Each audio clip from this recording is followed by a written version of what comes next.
Okay. Sa kabilang side po siya galing. Tapos, ito yung mas malinaw. Ilagay ko po dun sa mismo pangyayari po.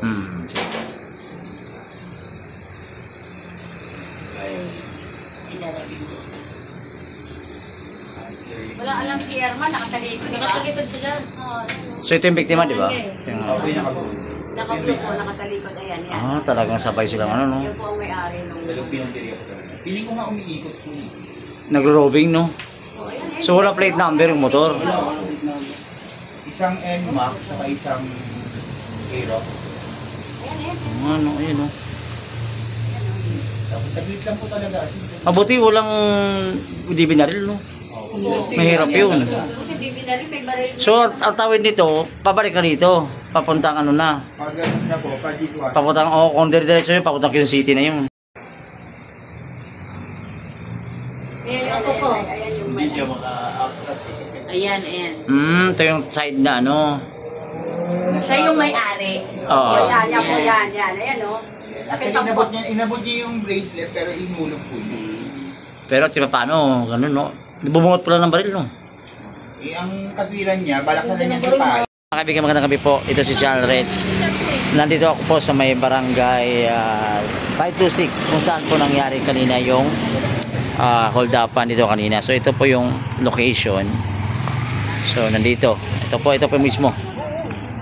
Ayan, ito po. Dito ba yun? Sa area na to? Ito may mismo? Ito po sir, yung sarado nito. Pero yung nangyari kanina, dito yun? Ito. Ito. Ito. Yan po, yan. Ito pala. Nakaupo siya dyan, nakatalikod. May dumating ang dalawa nakamotor. Inablot kagad siya pati. So saan ka nung kanina? Nandito ka rin? Nandito, magtakbuhan kami kasi nagdami. So nakita mo talaga yung sitwasyon? Hindi. Napanood na namin sa CCTV. So nandito, pero sino nandito kanina na pwede natin? Yung customer, yung anak, yung tagahiwa ng mga sibuyas. Oh. So dito nangyari mismo? Yan mismo. Yan. So ito nagiging ano pala to? Nagiging food area to pag gabi. Ayan, ito yung food area. So ito po yung kainan. Yan nangyari. Nakatalikod siya. Mm. Dumating ang dalawang nakamotor, ang kasong apat. Sinablot siya, pati yung printas na blue bracelet. Tumakbo na sila. Parang may nakita ko sa video kanina yung babae. Anak niya po. Anak niya, yun yung nakablutan din. Hindi. Ano yun eh, umaawa. Talang pinaalis sila ng ama. Isa masaktan. Ayun. So ayun mga kaibigan. So ito po yung location mismo. Which is ang problema nga pala ng barangay dito. Obstruction lagi to dito. Maaga pa lang may tinda na. Mga 9 meron na. So ginawa talaga tong food area. So obstruction yun mismo. So ayun mga kaibigan. So dito tayo. Ito po papuntang Blumentritt highway. Ito po yung Espanya. Kabila dyan may police station. So, thank you ha. Mag-ingat kayo dito ha. Palo kita. Salamat ha. Ayan mga kaibigan. So si chairwoman, si secretary nandito. Ayan. So sino po ang pinaka nakakita talaga kanina? Si sir, ayon sa kwento mo sir. Si nanay. Sila po. Ay, nay, ano po? Unang nakita yung anak ko panganay. Kasama yung apo ko. Nakapos nito sa e-bike.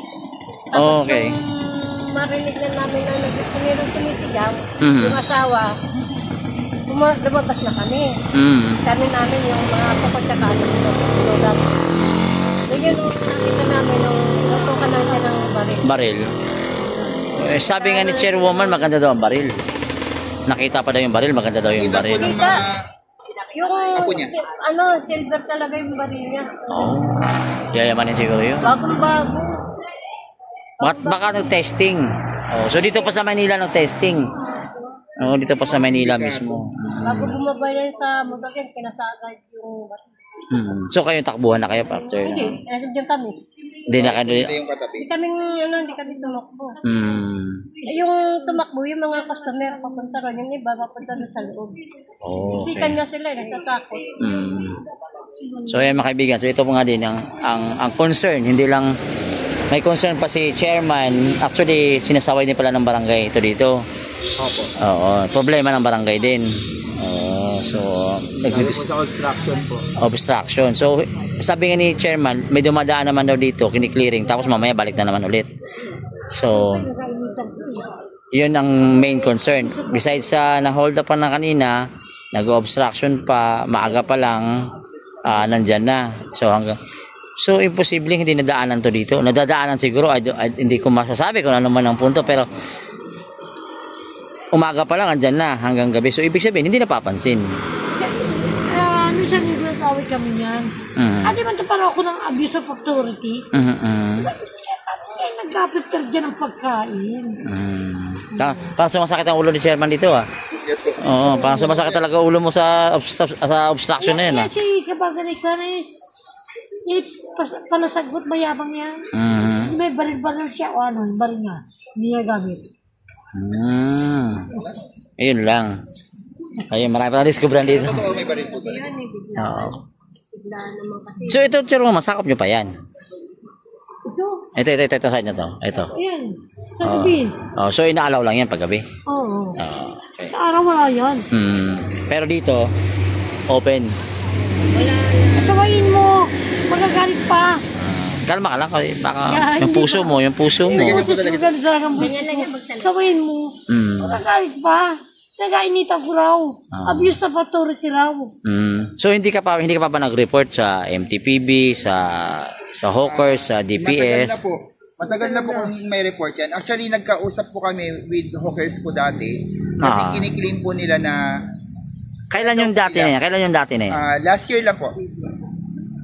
Previous administration kay Mayora pa. Ang sabi po kasi noon is bayad daw po nila yung space na ginagamit po nila sa baba, which is nilinaw siya ng hawker na ang binabayaran po nila is yung paggamit nila sa bangketa na 1 by 1, dalawang 1 by 1, bali 2 by 1 na po yung space na parang so binabayaran nila sa permit po. So kaya inalaw. So pero sa ngayon, yung baba, ang sabi nga po ng hawkers, with the discretion of the barangay chairman. Ayaw po niyang pumayag, kaso nga lang, ang ginagawa po nila is, tinutuloy pa rin nilang ganyan. Kaya sakit po sa ulo talaga. Kasi pero itong ipinag-uusapan, previous to kay Mayora pa to. So may nangyayari pa lang ganun.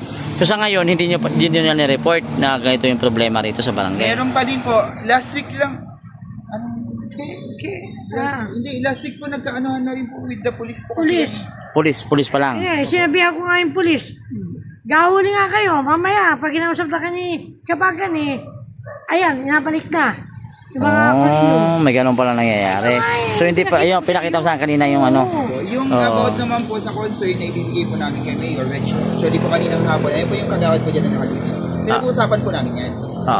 Na paano namin i-draft ngayon yung letter, kung ano yung mga magiging laman niya, tapos biglang may nangyari po kasi ganyan. So, pero pinag-uusapan po namin talaga na paano isa-isahin talaga. Fully documented po talaga, including yung concern namin about sa health sa Manila Health Department. Kasi sanitation po So, nireklamo na namin sa sanitary yan. Sanitary? Na bakit nag-prepare sila sa kalsada? Sa kalye. Wala rin nangyari. So I think siguro pwede nyo i-report sa Hawkers to para at least masikaso din yung problema ninyo. Actually hindi na pala problema ng chairman, isa lang. Akala ko dapal na yung problema maririnig ko dito. Yung pala marami pa walang problema rito. Marami po talaga. So pero siya ang pinakamatigas. Nagasiga-sigaan. So kahit ikaw hindi mo kayang nag-aaway kami. Sabi kayo, ayaw nyo maniwala? O sige, mapunta na ako sa City Hall. Tama.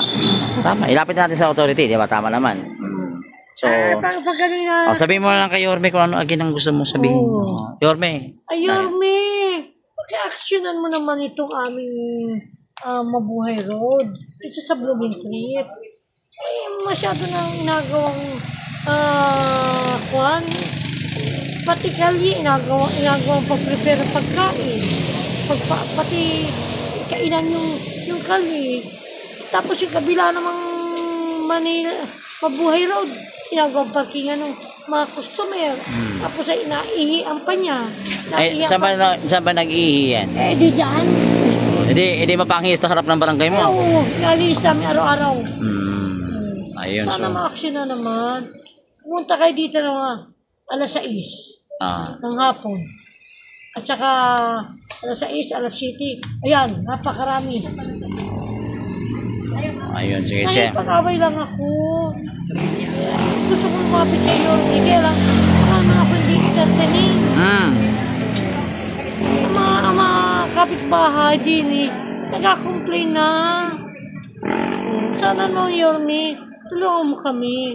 Kasi meron na kaming petition kay Mayura. Hindi ma-actionan.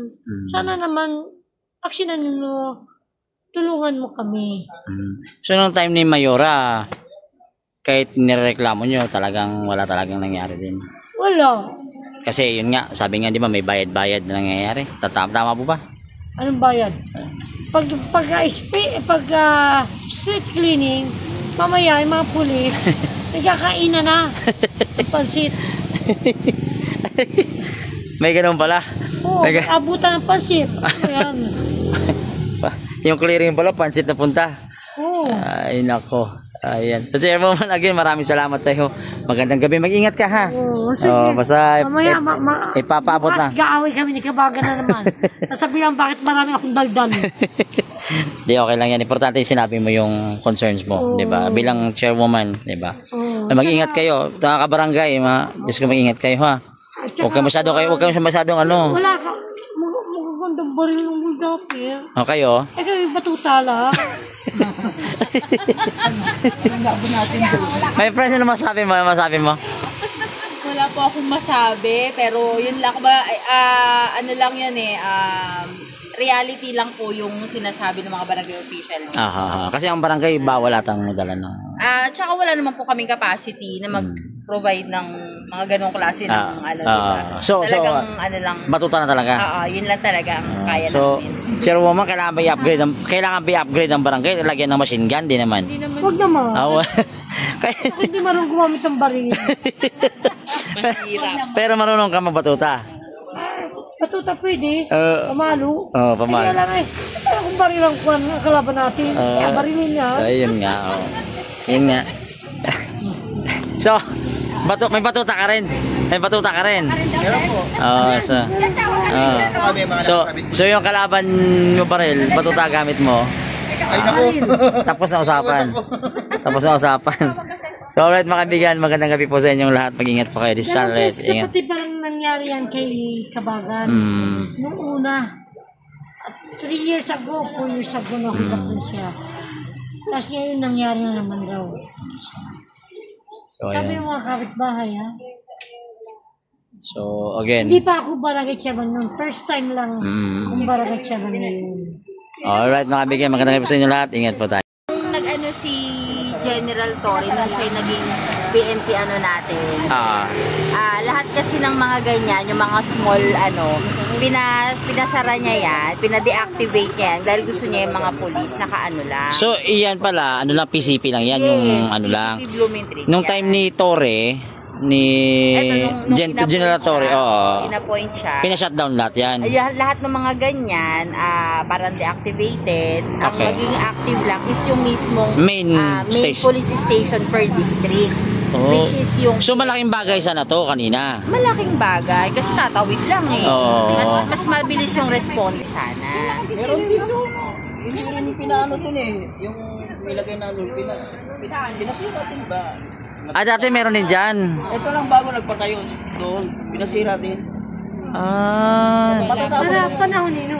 Ito lang bago. Talagang parang patrolya. Patrolya lang. Kapulisan natin. Kaya nangyayari ngayon, patentero. Kay Chairman Melchor naman daw. Kay Chairman Melchor daw, sa may Ngayon lang nilagyan ng outpost. Pinasira din.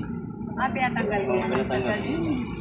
Tatakbuhan natin tatakbuhan natin. May police station. So dati kayo kampante na may malapit na mga kasi alam namin saan kami pupunta. Kapag kailangan namin ng tulong mula sa kapulisan, alam namin na merong blooming treat, merong kalabas.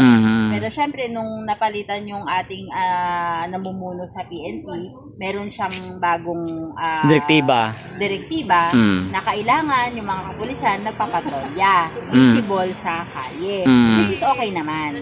Kaso po, ang ano po namin yun nga, parang na-deactivate yung mga PCP natin. So kami po, pagka kailangan po namin ng agarang tulong, tatawag pa po kami sa hotline, which is sa 911 para mag-responde sa amin, or kung kami ay maswerte at matsyempohan namin na may dumaan na mobile, matutulungan po kami agad. Pero syempre, kung wala po, dadaan po kami sa telepono para makahingi po. So, mas tumagal. Medyo ganun. Kasi kung tutusin lang, pwede nyo takbuhin yung PCP na yan. Oo. Kagaya nito, ayaw wala sa amin ng parke, hindi ka mabuhay ron. Naglagay na lang akong ganyan. Ay, karoon pala ganyan. Ako nagpalagay. Pero okay. madami pa rin nakapalagay. Wala pa rin nakikinig. So talagang sakit sa ulo to, problema mo rito. So hindi lang hold upan pala problema mo rito. Ako, nung person ko lang kasi, person lang ako. Chairman. So yun nga, yung problema mo rito, imbis na hold upan lang, pinunta ko rito, akala ko mag-update lang ako sa nangyayari. Mas marami pa pala problema rito. Obstruction. Obstruction. So which is yung bilin? Nahihipa. Perfect. Tapos pagkapag na ng pagkain din, ako din nakain dyan. Ay nako, mga kaibigan. Ano may magandang gabi po sa inyo. Mag-ingat po tayo. Salamat.